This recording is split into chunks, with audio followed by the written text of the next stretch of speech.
There is a question most middle-class Filipinos think but never say out loud. Am I the problem? You work hard, you pay your taxes, you don't gamble, you're not reckless, and yet, every month, the number in your account barely moves. Today I want to answer that question using real data. Not opinions, not politics, just the numbers. And the answer is no, you are not the problem. Let me tell you about Ana. Ana is 31 years old, BPO assistant manager in Makati. She earns 52,000 pesos a month. By most standards, a good salary. For the first few months, it felt fine. She saved a little. She sent money home properly. But as the years passed, something stayed the same no matter how hard she worked. After SSS, PhilHealth, pag-IBIG, and withholding tax, her net take-home is 44,800 pesos. Rent in Mandaluyong, 11,500. Food, 6,000. Transport, 4,200. Load and internet, 1,500. Remittance to her mother, 6,000. Electricity and water, 2,800. Credit card minimum, 3,500. What remains? 9,300 pesos.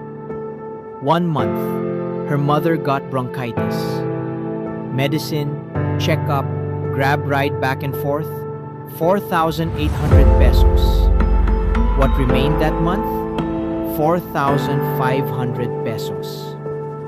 No mistake, no recklessness, no accident. Just the reality of a middle-income life in Metro Manila, with no margin for anything unexpected. Ana is not failing.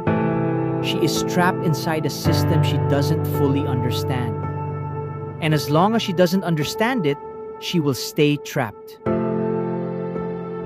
3 numbers tell the whole story. First, between 2018 and 2023, the Philippine middle class shrank by 2.7 million households. Not grew, shrank. During a period the government described as economic growth, the middle class got smaller. This is not individual failure. It is systemic failure.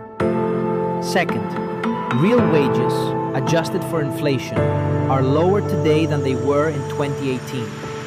That means your payslip number went up, but the amount of food, electricity, and medicine it can buy went down. You are working longer, earning more on paper, but falling behind in purchasing power. Third, the wealthiest 1% of Filipinos own nearly 17 times more than the bottom 50% combined. Not because of individual genius, because of a system designed to favor those who own assets, not those who earn wages. 3 structural causes created this situation. Cause 1, the unequal tax burden. If you are a salaried employee, your tax is withheld before the money ever reaches your hand. 15 to 25%, gone, no choice. A business owner earning the same income, they deduct all expenses first. Office rent, vehicle, phone, meals, then calculate tax on what remains. Their effective rate is dramatically lower. And someone earning from dividends or capital gains, 10 to 15% final tax. Once. Done. None of this is illegal. All of it is written in the law. But the law was not written for you. Cause 2, wages that never kept up. From 2018 to 2024, rice prices rose by about 28%, electricity by 30%, Metro Manila rent in many areas by 40 to 60%.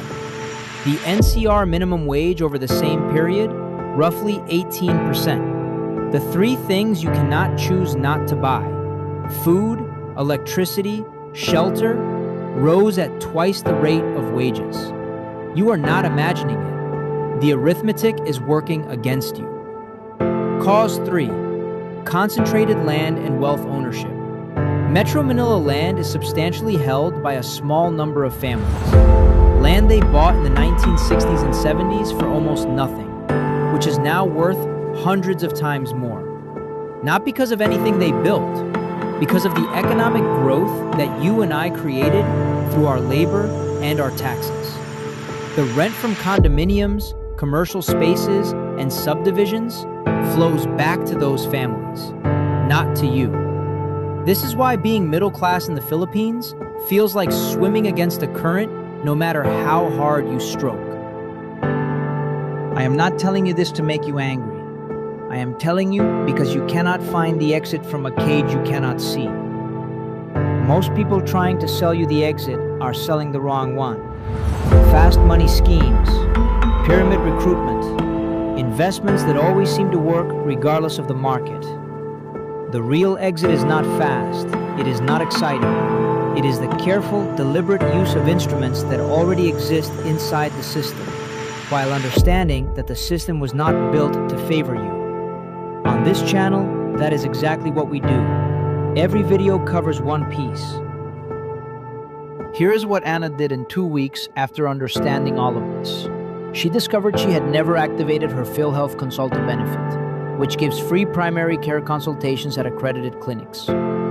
She used it for her mother's next checkup. Cost? $0. She learned that pag-IBIG has an MP2 account, paying 6 to 7.8% annual dividends, tax-free. She had been paying into pag-IBIG for 5 years and never knew it existed. She opened one, 500 pesos to start. 2 changes, 2 weeks. She is not rich yet. She is not free yet. But she is moving toward the exit instead of away from it. Here is your one action right now. Open the PhilHealth app or go to philhealth.gov.ph. Find the Consulta package. Check if it has been activated for your membership. If it hasn't, activate it today.